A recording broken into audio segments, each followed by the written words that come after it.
Okay, so let me begin exploring these two great countries. Let's look at the population first. So the population of Pakistan is 198,304,221. And the population density sits at 256 per square kilometer. India's population, on the other hand, is a lot larger. It's at 1,344,238,148. And India, of course, is the second most populated country in the entire world. Its population density is at 450 per square kilometer. Now, when it comes to land size, the land size of India is 3.287 million square kilometers, and that's about 1,269,219 square miles. Pakistan's land size sits at 796,095 square kilometers, which is roughly 307,774 square miles. Now, life expectancy in both countries are pretty similar. In India, the average age is 68.5 years, with males at 67.3 years and females at 69.8 years. The life expectancy in Pakistan is 67.7 years, males at 65.8 and females at 69.8. Now, in taking a look at the cultures of these two countries, so secularism in India refers to the equal treatment of all religions by the state, with the 42nd Amendment of the Constitution of India enacted in 1976. It asserted that India is a secular nation. However, neither India's constitution or its laws define the relationship between religion and state, whereas Pakistan is a Muslim state. India has around an 80% Hindu population, while Islam is a predominant religion in Pakistan, so much so that it has the second largest Muslim population in the world. Pakistan alone, which is 5 times smaller than India, has 300 dialects and languages. Now, this count in India is a lot more than 1,500.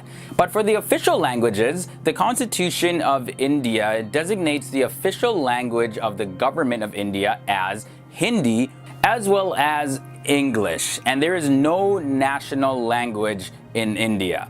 Pakistan's national language is Urdu, which along with English is also the official language. Now, in 2015, the government in Pakistan announced plans to actually make Urdu the sole official language and get rid of English as the second official language.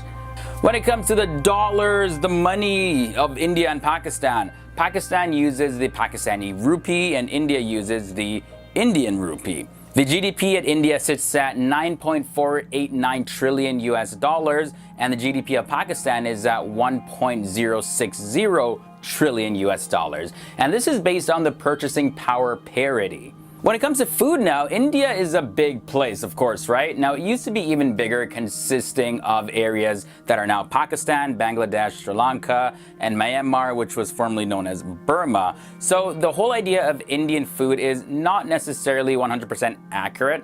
Although the term Pakistani cuisine can also be pretty vague, considering that Pakistan didn't exist until 1947, but Pakistani cuisine can be considered, let's say, a subset of Indian cuisine. But like when you look at the subsets, it's pretty diverse with all the different spices and the ingredients. We don't see too much differences in terms of the food in India and Pakistan.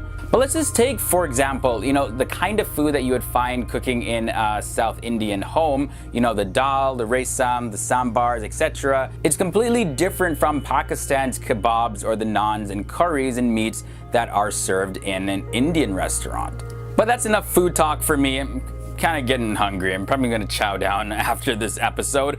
But let's look at the militaries of these two countries. So currently, Pakistan's military is ranked 13th in the world. Pakistan's armed forces are made up by 3 different branches. We have the Pakistan Army, the Pakistan Air Force, and the Pakistan Navy. Now, the available manpower in Pakistan sits at 95 million people, and their total military personnel sits at 1,135,000. That includes active personnel, which is 620,000, and reserve personnel, which is 515,000 people. And the defense budget in Pakistan increased to $8.7 billion this year. Now, they're the sixth largest in the world in terms of active military personnel and the largest among Muslim countries. And this next one is huge. It's reported that Pakistan is the only Muslim-majority country to possess nuclear weapons. Their military also has a special service group, which is known as the SSG. It's the primary special operations force of the Pakistan Army. Because the SSG go through a huge range of just intense training, in 2015 they were actually listed as the best special forces group in the entire world. Now looking at the military of India. So India has the third largest military in terms of active frontline personnel. But when we take a look at the total military power, they are ranked fourth on the global scale. The defense budget is way up to $53.5 billion. And actually, the Indian Ministry of Defense says India will need $233 billion to meet its military budget in 11 years. Now, there's something pretty cool I want to throw in here. In late 2016, India actually completed its nuclear triad by adding a strategic nuclear submarine, the INS Arnhand, into its military. India has become one of the only countries to do so. And if you're unsure what a nuclear triad is, well, pretty much it's the ability to launch nuclear warheads from land and from the sky as well as from the sea as well. When we look at the film industry, Lollywood is the oldest film industry of Pakistan, cinema, based in Lahore. But up until 2007 though, Lahore was the center of Pakistan cinema, producing films in both Punjabi and Urdu. However, since 2007, Karachi has overtaken Lahore in Urdu film productions. And for some of you, this may be the first time you're hearing the word Lollywood. So where did that name actually come from anyways? Well, it was coined back in 1989 by a gossip columnist named Salim Nasser, and he wrote for a glamour magazine that was published in Karachi. Now, Bollywood, of course, in India is only a part of the larger Indian cinema, also known as Indiewood. In 2016, Bollywood earned $2.4 billion, and they make up about 43% of the overall revenue coming from India's entire film industry. So India and Pakistan have shared and continue to share a very extremely turbulent historical relationship. The Indian subcontinent used to be ruled by the British Empire for almost 200 years. Some of you may know this, but when World War II ended, the British were in no position to continue their hold on the Indian subcontinent, and the British partitioned the Indian subcontinent into two separate nations, India and Pakistan. On August 14th, Pakistan became an independent country. However, there was really no correct way as how to actually divide the land. So there was a mix of Hindus and Muslims living in the land for generations. And this partition resulted in the loss of life on both sides. Almost 20 million people were displaced from their homes as well. It's been 70 years and these two countries continue to overcome various hurdles and now are recognized on the global scale in many different areas. So first off, let's begin at looking at the military of India. India seems to be modernizing its military and its nuclear capabilities while keeping an eye on China, another world superpower. Now, India currently ranks fourth in terms of global military power, and India has been quickly developing new military technologies. Taking a look at the specific military statistics, the available manpower for India is 616 million. Active personnel sits at 1,362,500, and they have 2,844,750 reserve personnel. Now, in terms of Pakistan's military, the Pakistani armed forces are ranked 13th in the entire world, but they are the sixth largest in terms of active military personnel and the largest among all the Muslim nations. And also to note, Pakistan has the world's sixth largest nuclear arsenal. In terms of Pakistan's military breakdown, it looks like this. Pakistan has an available manpower of 95 million people. Their active personnel is at 637,000, and they have 282,000 reserve personnel. Now, in comparing the army strength of India and Pakistan, India's army has 4,426 combat tanks, they have 6,704 armored fighting vehicles, 292 rocket projectors, 7,414 towed artillery, as well as 290 self-propelled artillery. Now for Pakistan's army strength, they have 2,924 combat tanks, 2,828 armored fighting vehicles. The rocket projectors in their possession total at 134. They also have 3,278 towed artillery, and their self-propelled artillery total is at 465. Now moving on from the land up into the air, let's compare their air power. India has 676 fighter aircrafts and 809 attack aircrafts. Their transport aircrafts total at 857. Their trainer aircrafts are at 323. And they have a total of 666 helicopters. Ooh, that's probably bad luck. And also India has 16 attack helicopters. Now, when we look at Pakistan's air power, we see that they have 301 fighter aircrafts, 394 attack aircrafts, 261 transport aircrafts, and they have 190 trainer aircrafts. Now, their total helicopters are at 316, and they have 394 attack helicopters. Continuing now with the navy of these two amazing countries. India's total naval assets sit at 295. In their navy, they have 3 aircraft carriers, 14 frigates, 11 destroyers, 15 submarines, and 23 corvettes, and their mine warfare vessels total at 6. In Pakistan's navy, they have 197 total naval assets. They have 17 patrol crafts, 10 frigates, 8 submarines, and 3 mine warfare vessels. Now finally, let's end off this video in looking at their total military defense budget. India's defense budget is an estimated total of $51 billion US. India's defense budget is the 4th largest in the world and will be 12.1% of its annual spending in the year 2018 to 2019. And even though India's defense budget has really increased, a huge chunk of it is going to be eaten up by its personnel costs. So this may hold back some of India's armed forces plans, especially when it comes to acquiring new weapons. Now, Pakistan's defense budget is a lot smaller at $7 billion US, but it's reported that Pakistan will be increasing its defense budget by around 7%. Now, the past couple years, Pakistan's economy has grown quite a bit, especially in the year 2016, it grew by 4.7%.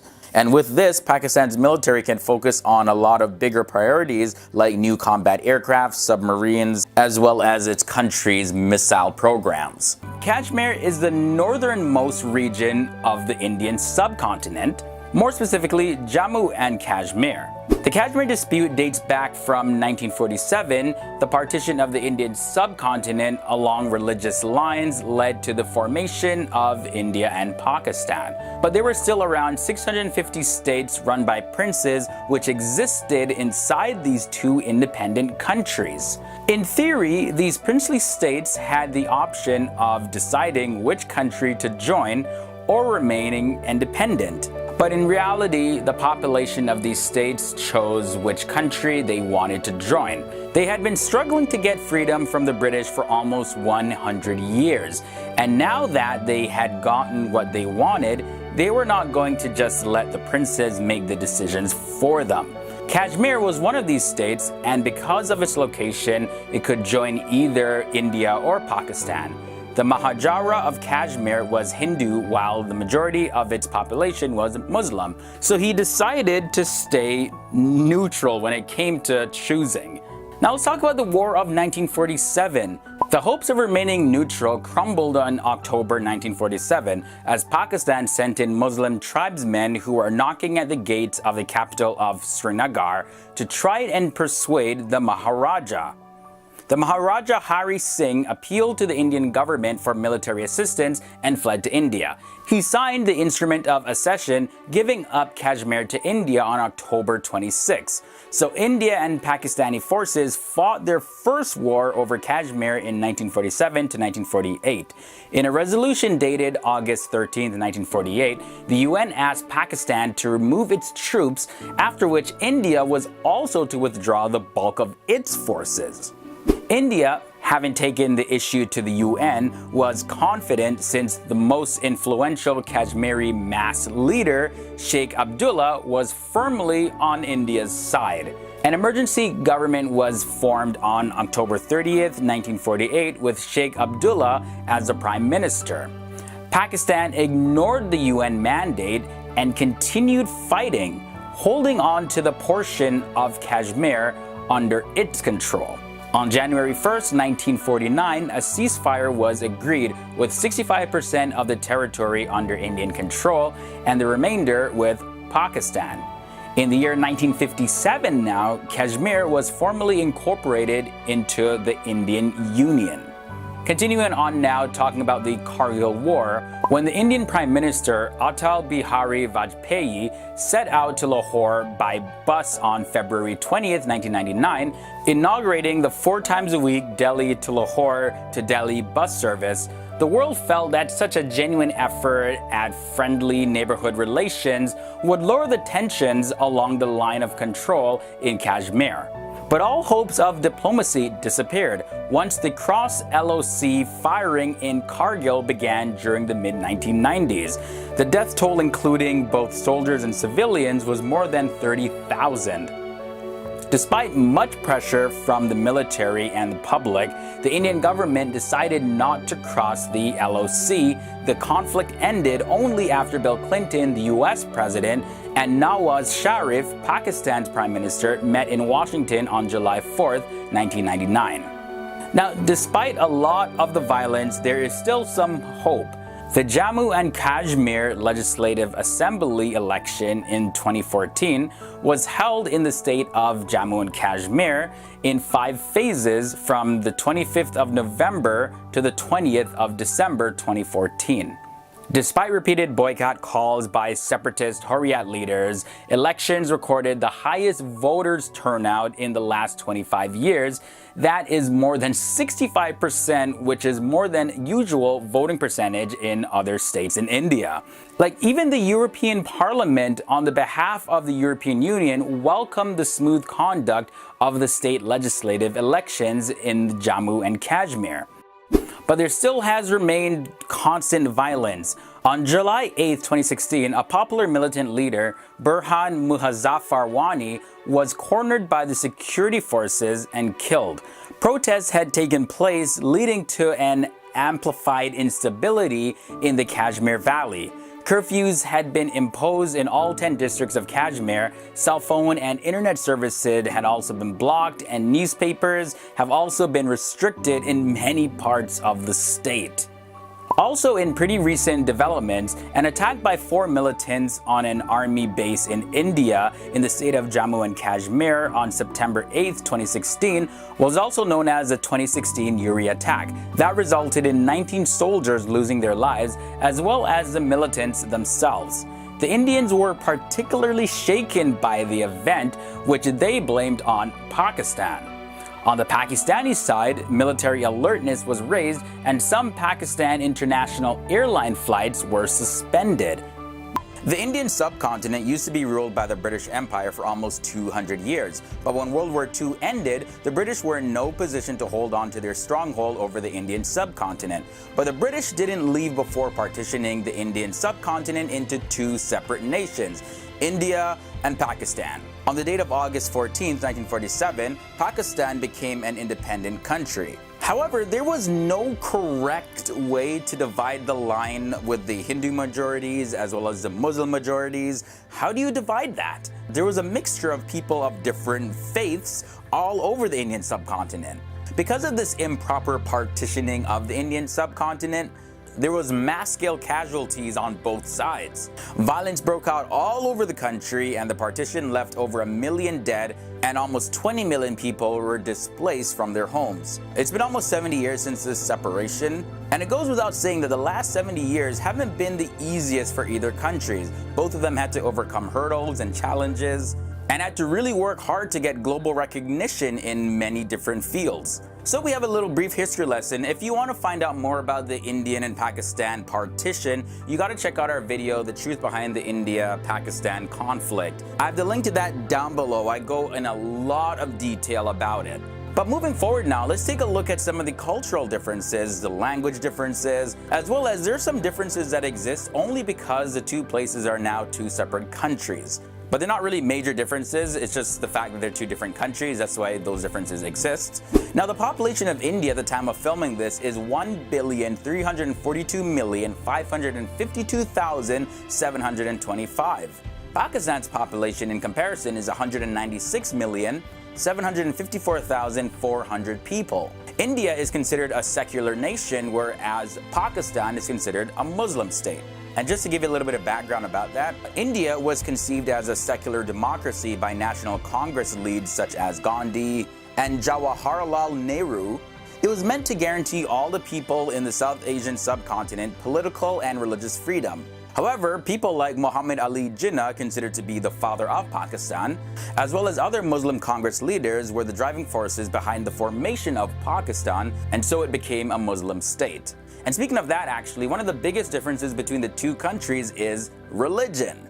Although India is considered a secular nation, by majority, 80% of people identify as Hindu, while of course the majority of people in Pakistan identify as Muslim.